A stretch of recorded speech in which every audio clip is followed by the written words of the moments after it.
हाय दोस्तों, आज की वीडियो में हम लेकर आए हैं एक मजेदार कहानी। और इसी तरह के वीडियो को सुनने के लिए हमारे चैनल DM कार्टून वीडियो को सब्सक्राइब करें, लाइक करें और अपने दोस्तों के साथ शेयर करें। चलिए अब कहानी शुरू करते हैं। वकील बहू। जनक पेशे से एक बहुत अच्छी वकील थी, लेकिन कहते हैं ना, बहू कितनी भी बड़ी तोप क्यों ना हो, सास के सामने तो भीगी बिल्ली ही होती है। अरे जनक, क्या बात है। आज रोटी नहीं मिली अभी तक। ये तेरा कोर्ट नहीं है जो आज फैसला ना हुआ तो कल की तारीख मिल जाए। रोटी तो रोज वक्त में चाहिए। हाँ। माँ जी, रोटी तो कब की बन गई। मैंने आपको कहा तो खाना खाने के लिए, आपने शायद सुना नहीं होगा। ओहो हो, जज नहीं हूं मैं तेरे कोर्ट की, सास हूं सास। कोई दलील फालतू की मत देना यहाँ। बहुत जानती हूं मैं इन वकीलों को। अपनी बात ऊपर रखने के लिए झूठ बोलने में जरा भी नहीं सोचते। तभी वहां जनक के ससुर आ जाते हैं। अरे भाग्यवान, क्यों बेचारी के काम को कोसती रहती है हमेशा। मैं भी तो था वहां जब ये आई थी तुझे रोटी खाने को बुलाने के लिए। सास को तो अब गुस्सा आ जाता है कि कैसे किसी ने बहू की साइड ले ली। अरे वाह जी वाह। वो तो मैं जानती थी कि कोई ना कोई गवाह तो ये पेश कर ही देगी। पर मैं तो अब सीधा खाना खाकर सोने जाऊंगी। मुझे आदत नहीं है किसी से बहसा बहसी करने की।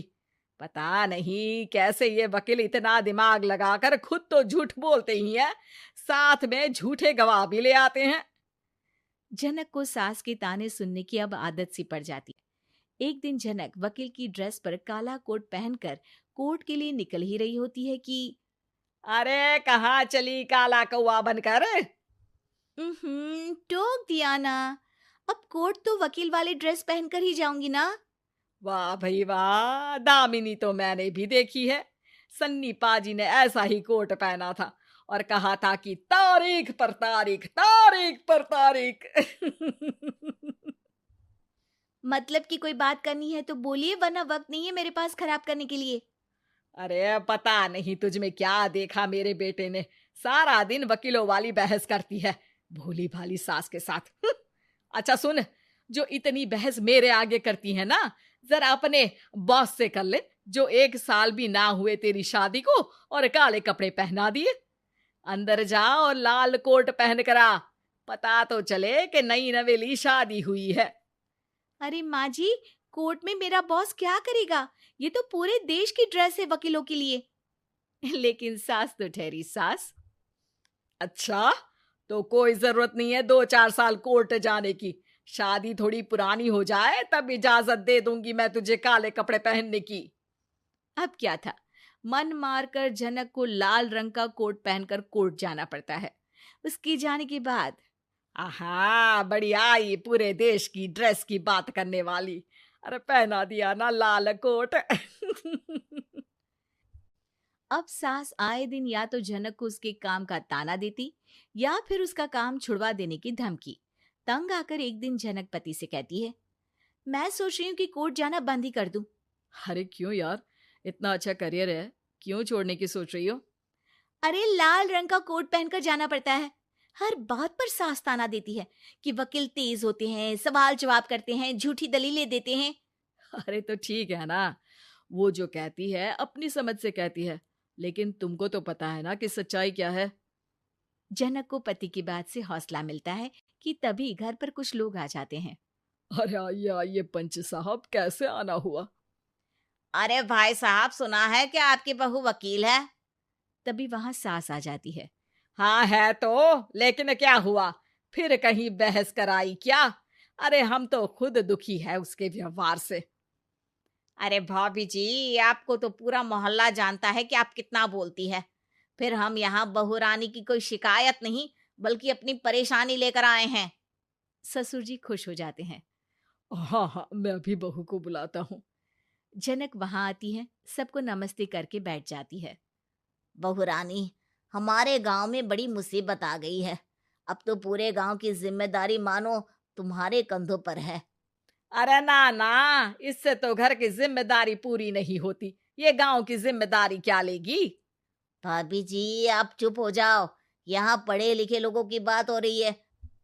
आप जाओ, जरा रसोई से सबके लिए चाय लेकर आओ। मैं कॉफी लूंगी। हाँ हाँ, वकील साहिबा के लिए कॉफी। सास सर पैर सब पटक कर वहां से निकल जाती है। बहू, गांव में पानी नहीं आ रहा है। पड़ोसी राज्य ने हमारा पानी रोक रखा है। इसका मामला तो बड़े कोर्ट में चलेगा पंच जी, लेकिन ऐसा क्यों? वो राज्य हम लोगों से पानी के पैसे मांग रहा है।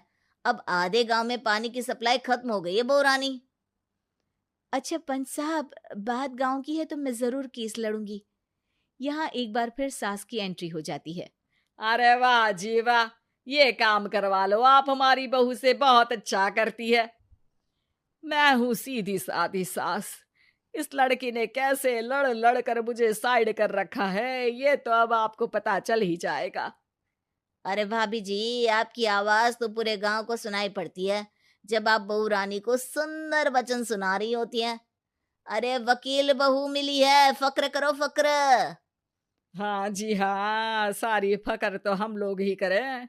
खैर, अब जो केस लड़ेगी और पानी गांव में आ जाता है तो पंच साहब लिख कर देना होगा कि हैंड पाइप में सबसे पहले मेरी बाल्टी और घड़ा भरेगा।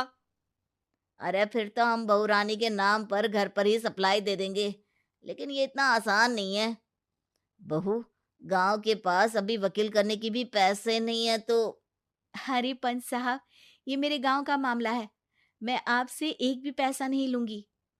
सास को बहू की बात पर गुस्सा आ जाता है, लेकिन सबके जाने के बाद झनक मन लगाकर गांव की परेशानियों को दूर करने में लग जाती है। और वो दिन भी आता है कि झनक केस जीत जाती है।